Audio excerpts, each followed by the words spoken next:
시청자 여러분 안녕하십니까. 고영신의 시사정담 시간입니다. 시청자 여러분, 변창흠 국토부 장관 후보자와 이용구 법무차관의 언행이 과연 장차관으로서의 자질이 있느냐는 비판이 일고 있습니다.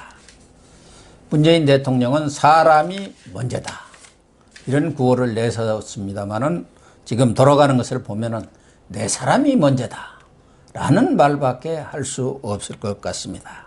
이 문제 서정욱 변호사님과 따져보도록 하겠습니다. 네, 서 변호사님, 예. 이 변창흠 국토부 장관 후보자 정말 말이 많네요. 공공주택 그 행사도 지금 말썽이 많았지 않습니까? 예. 거기 보여주기 쇼 하느라고 그냥 그 행사 한 번 하는데 4억 5천만 원이나 들었다는 얘기가 있었는데, 변창흠 후보자 인사 자체가 너무 코드 인사 아닌가 그런 생각이 들어요. 그 예. 언행으로 보면은. 그렇죠. 변창흠은 이제 이거 변창흠 이름이 흠이잖아. 흠. 예. 제가 보기 흠이 너무 많아요. 까도 이게 그 흠이 나와요. 예. 이름대로 까도. 그래서 옛날에 그 조국이처럼 양파 조. 예. 제가 담아내기 조라 했잖아. 변창흠도 이게 그 양파 변. 예. 담아내기 변이라 할 정도로. 이 사람은 한마디로 이게 능력도 인성도 빵점이다. 그런 능력도 없고 인성도 없다. 능력은 뭐냐? 이분이 그 김수현 사단 있잖아. 예. 김수현 우리 부동산 예. 청와대 실장 김수현 사단의 핵심인데요. 결국은 이제 반시장 정책의 기수입니다. 이 말은 이제 부동산을 철저하게 반시장 정책으로. 지금 임대 기간이 2년 갱신하면 2+2죠. 예. 근데 이 사람은 3+3으로 가자. 3+3, 6년 동안 임대 주면 이게 누가 전세 줍니까? 이런 식으로 반시장 정책 능력도 없고요. 인성은요. 재밌는 게 이 사람 인성이 전부 다 이게 좌파들의 영린을 건드려요. 전부 좌파들이 막 이 떠받드는 지지층 있죠. 예. 대표적인 게 우리 비정규직 있잖아. 예. 구의역. 예. 그때 기억나시죠? 스크린도 컵라면 먹다가. 이분이 2인 1조 근무해야 되는데 혼자 근무하다가 컵라면 사고 났잖아. 예. 그럼 이게 구조적인 우리 사회 책임이지 이 개인의 책임이 아니잖아. 그렇죠. 근데 변창흠이는 야 걔가 조금만 신경 썼으면 아무 일도 아닌 걸 뭐 그러냐. 걔가 이게 잘못해가지고 걔 조금만 신경 쓰면 될 거 아니냐. 이런 식으로 이게 그 사망한 김군을 못 오겠죠. 이거는 오히려 좌파들한테 영린을 건드는 거죠. 왜 비정규직. 안전 시스템의 미비라든가 예. 감독 부실 등 여러 가지 사회적인 또 그런 어떤 시스템의 부재로 인해서 그런 사망을 했고, 모든 사람들 또 정부도 그런 잘못을 다 인정한 거 아닙니까? 예. 그런데도 불구하고 그 당시 SH공사 사장으로 있을 때 발언이죠. 예. 그리고 그렇지 않아도 그때도 문제가 됐었던 사람 아닙니까? 왜 이런 것들이 안 걸러지는지 모르겠어요. 그리고 이제 또 공동주택에 가면 왜 임대 공동주택 가면 공동식당 만드는 거 있잖아. 예. 이걸 가지고 이게 야, 못 사는 사람들이 미쳤다고 밥을 사 먹냐? 못 사는 사람들이 미쳤다고 밥을 사 먹냐? 이게 좌파들은 서민들을 자기들 떠받든다고 주장하잖아요. 예, 그런데. 이런 식으로 이게 그 서민층 없는 사람 또는 이게 비정규직 이런 걸 모욕했잖아요. 예. 그러다 보니까 제가 신문을 쭉 봤더니 변창흠이는 좌파 신문들이 먼저 물러나라 그래. 한겨레 신문, 경향신문, 한국일보, 서울신문. 이 사람들에게 조중동은 말할 것도 없고 예. 이 좌파들에게 물러나라 하는 거고요. 그 외에도 보면 이 사람이 서울대 경제학과 나와가지고 서울대 환경대학원 나왔어요. 그러셨죠. 근데 환경대학원 동기를 1급을 갖다가 9명을 뽑는데 9명 중에 4명이 환경대학 동기고 1명은 대학 동기야. 예. 이런 이게 편파적인 인사. 그리고 이제 직원들 블랙리스트 만들어가지고 예. 성향도 이게 하고요. 예. 그리고 이 가장 문제가 허인회 아닙니까?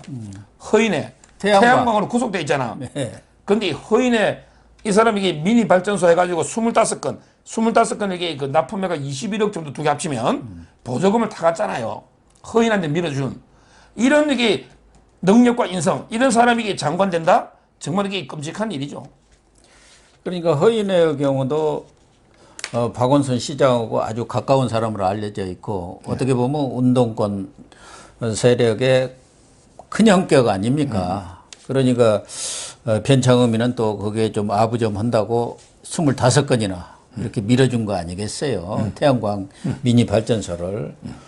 또 부동산 정책에 대해서도 지금 후보자가 된 뒤에 문재인 대통령은 마치 장관이나 된 것처럼 여기저기 데리고 다니고 부총리한테도 주택 문제 잘하라고 이렇게까지 얘기를 막 하고 그러던데 이분은 기본적으로 시장 원리보다는 공공임대주택 뭐 이런 것들을 잔뜩 지어 가지고 이렇게 공급하는 그런 것을 계속적으로 주장하라고 했더라고. 지금도 뭐 역세권이라든가 좀 서민 주택단지로 재개발이 되지 않은 곳을 공공임대주택으로 개발해 갖고 그러니까 정부가 월세를 주고 전세를 줘갖고 하는 그런 방식이란 말이에요.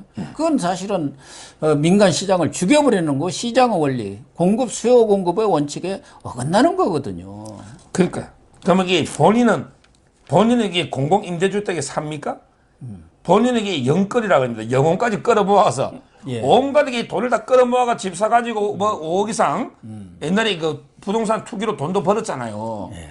본인에게 살지도 않으면서 정책하는 이런 게 올해 교수들이 그 한자성어를 뽑았잖아요. 그러니까. 이게 제가 평소에 방송에 많이 했던 건데 이거 원래 고사성어 아니거든요. 예. 원래 불경에 잠깐 나옵니다. 예. 능엄경인가 불경 있잖아. 예. 이걸 제가 방송에 많이 썼더니 어떻게 교수들이 뽑았더라고. 예. 아시타비.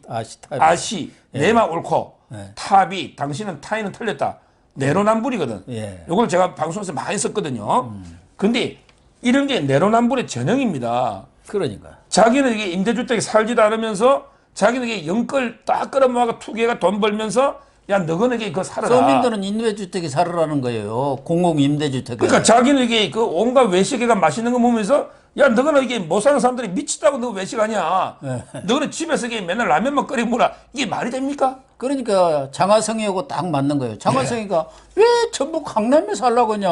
자기는 이게 강남 살면서 예. 뭐 저 강남 좌파들 이런 게 저는 정말 이런 정책으로 그래서요 이 그 변창흠이를 보면 제가 24 숫자가 생각이 나는데 이번에 변창흠이 임명은 돼요. 왜 문재인이가 어차피 임명합니다. 이미 장관으로 들고 다녔잖아요. 그러면 이게 이번에 24번째 청문 보고서 채택 없이 임명을 밀어붙이는 거 있잖아. 이게 24번째예요. 그러니까 24번째 장관이 되고 근데 부동산 실패가요. 이제까지 24번째예요. 우리 김현미가 부동산에게 자기는 김현미는 몇 번 안 된다 하지만 살려보면 24번 실패했잖아. 예. 결국에 저는 이번에 그 24번째 임명 강행을 하지만 딱 이게 부동산 실패는 25번째로 4번째를 지나서 이렇게 실패할 게 명약 관하다.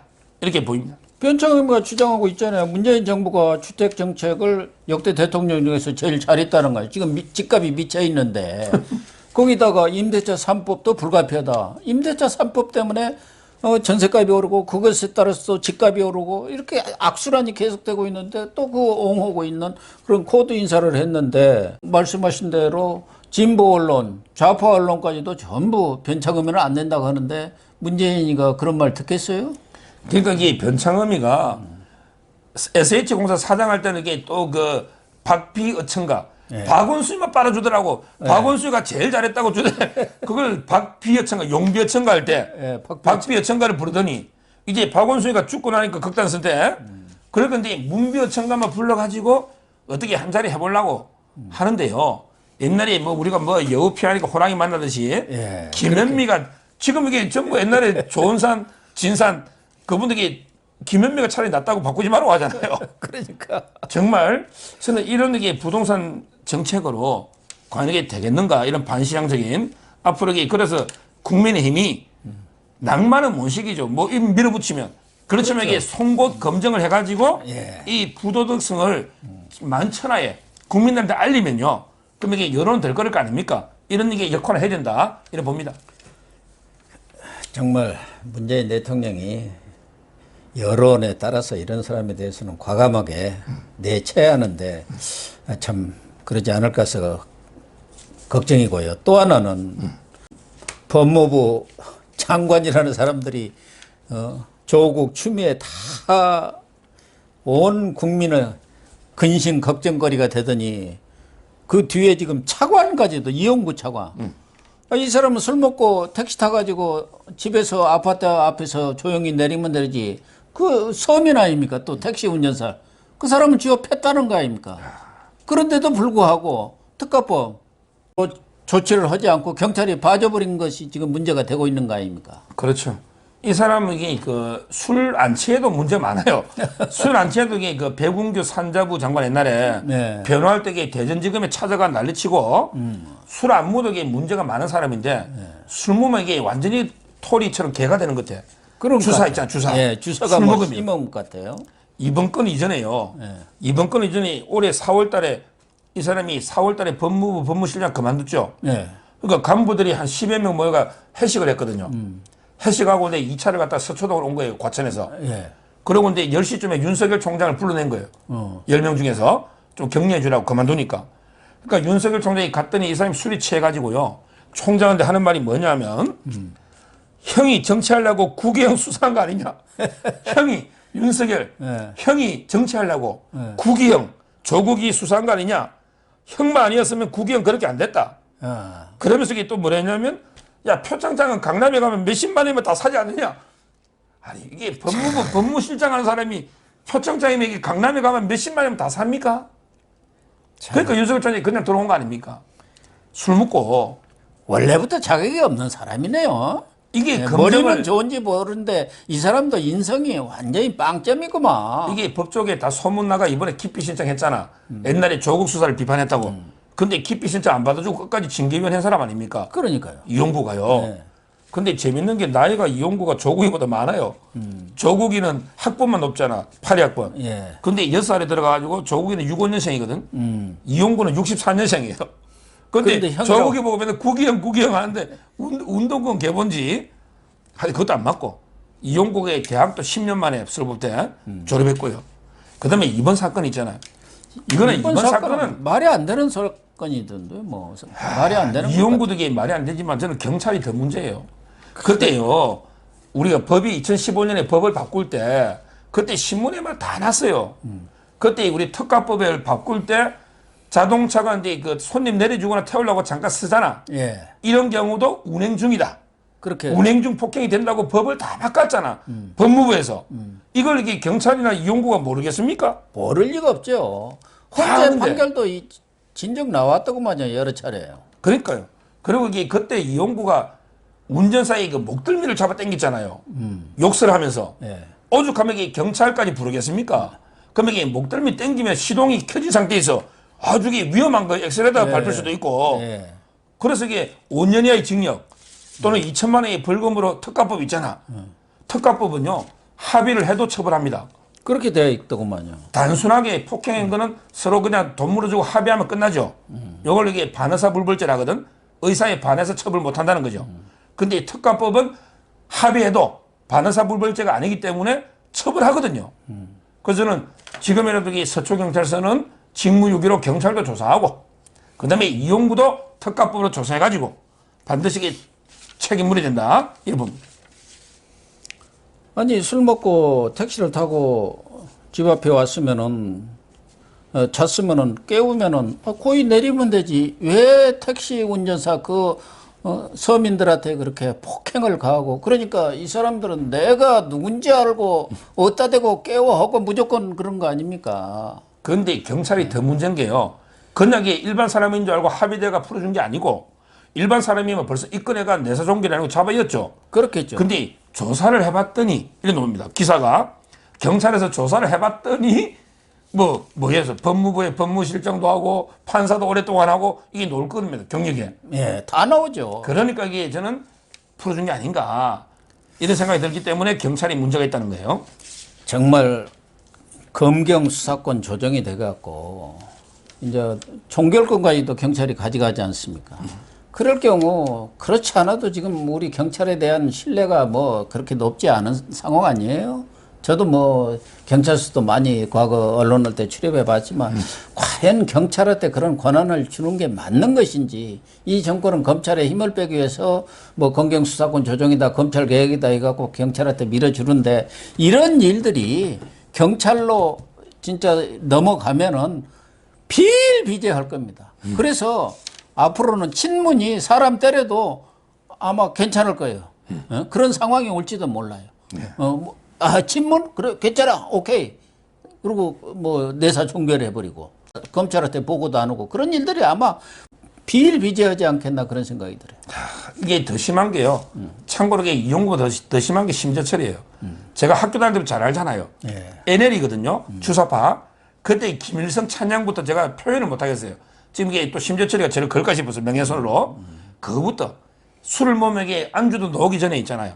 안주도 녹기 전에 그 소주하고 맥주를 텐텐 꽉꽉 채우는 거 있잖아요. 이걸 이게 막 5잔씩 강제로 돌리고 이번에 윤석열 총장 보고 뭐 사조직의 두목감이라고 했잖아. 본인에게 뭐 사조직의 그 양아치 수준도 안 되면 쫄다고 있잖아요. 근데 윤석열은 두목이라도 하지. 자기는 이게 쫄다고 뭐 양아치 이런 하면서 그리고 이게 이번에 그 반부패 부장 할 때 금감원 있잖아요. 다 조지된다고 말 안 된다고 그 특사경 이런 식의 말 함부로 하는 이런 게 또 심재철 아닙니까? 저는 심재철이든 이종거이든 또는 이게 이용구든 이런 게 인성이나 능력 다 안 되는 이런 분들 있잖아. 이런 사람들이 어떻게 요직에 쓰는지 정말 좌파들은요. 그 위선이나 행태가 정말 문제가 많은 거예요. 품위가 없어요.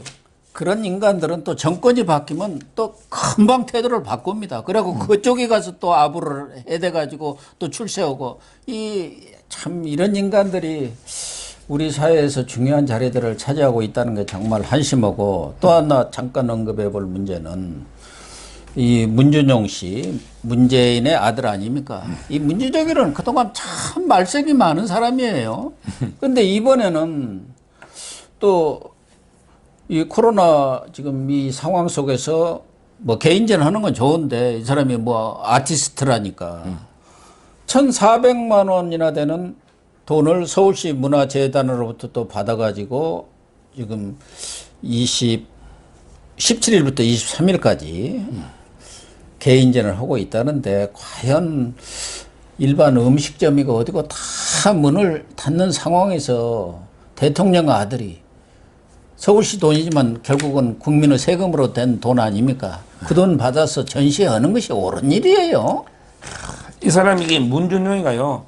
5월 달에 있잖아요. 5월 달에도 이제 그 파라다이스 문화재단이 있거든요. 예. 파라다이스 문화재단이 그 지원 작가 신청해가지고 또 3천만 원 이게 뜯어냈고요. 그게 뭐 능력이 있는지 모르지만 하여튼 이거 오해는 살 수 있잖아요. 권력 있으니 예. 3천만 원. 그리고 이번에 이제 코로나19 피해 긴급 예술 지원회가 1,400만 원 서울시에 받은 거 아닙니까? 그런데 이 코로나 때문에 피해본 예술인이나 국민들이 얼마나 많습니까? 이거 이렇게 본인은 신청해가 코로나 때문에 전시 못했다가 1,400만 원 뜯어가지고 이게 저는 전시회도 하고요. 물론 이제 뭐 가로 세로 유튜브 있잖아요. 거기처럼 이게 뭐 3단계가 문준용이 끝나면 3단계 간다. 뭐 이렇게까지 극단적으로 문준용 그렇죠. 하나에 따라 좌우되지 않는다 치더라도 그런 게 그렇다 치더라도 그러나 이게 그 상행 하효입니다. 이 말은 이제 상행 윗물이 맑아야 하효 아랫물이 맑다는 뜻이에요. 상행 하효. 그럼 이게 지도청이 코로나 이 와중에 정말 국민들이 죽을 지경이에요. 그럼요. 야 오늘 이게 문재인이 또 페이스북에 우리나라가 방역 강국이고 경제 모범국이라고 국민들이 이게 더 염장을 지르는 거예요. 아니 방역 강국이 백신 하나 못하고 병실 하나 없어서 죽어갑니까? 백신은 완전 후진국이고 세계 각국 정상들이 나서가고 백신 확보에 열을 올리고 있는 동안 우리는 손 놓고 가만히 앉아서 K방역 홍보만 했잖아요. 1,400억 뭐 2천억 들여가지고. 그러니까요. 그리고 이 경제 모범국이 자영업자가 다 죽어갑니까? 이런 식으로 이게 아버지가 그러니까 이거 부전자전도 유분수지 아버지가 이런 짓을 하니 아들도 이게 똑같은 짓을 하는 게 아닌가 부전자전 이런 생각이 들고요.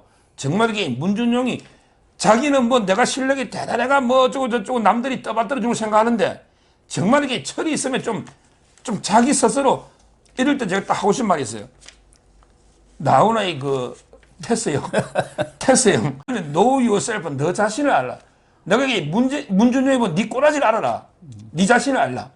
도저히 본인은 뭐 대단한 예술가인 것처럼 해서 떠받들어 주니 근데 대통령 아들이니까 해주지. 아, 그러면 누가 해주겠어요? 너 아무도 안 해준다. 그럼 누가 거기에 취직을 시켜주면 그러니까요. 이 지금 갤러리에도 과거 문재인 딸 있잖아요. 다혜 씨도 거기서 큐레이터로 2년이나 근무를 하고 다 그랬던 데 아닙니까? 대통령 딸이니까 해주지. 그러면 해주겠어요. 그러니까 더 이상 이 국민들 염장 지르지 말고 자중자애해라. 제가 이 말씀을 마지막에 제가 더 흥분하면 또 요구하면 안 되잖아요. Know yourself, 부전자전, 상행하요.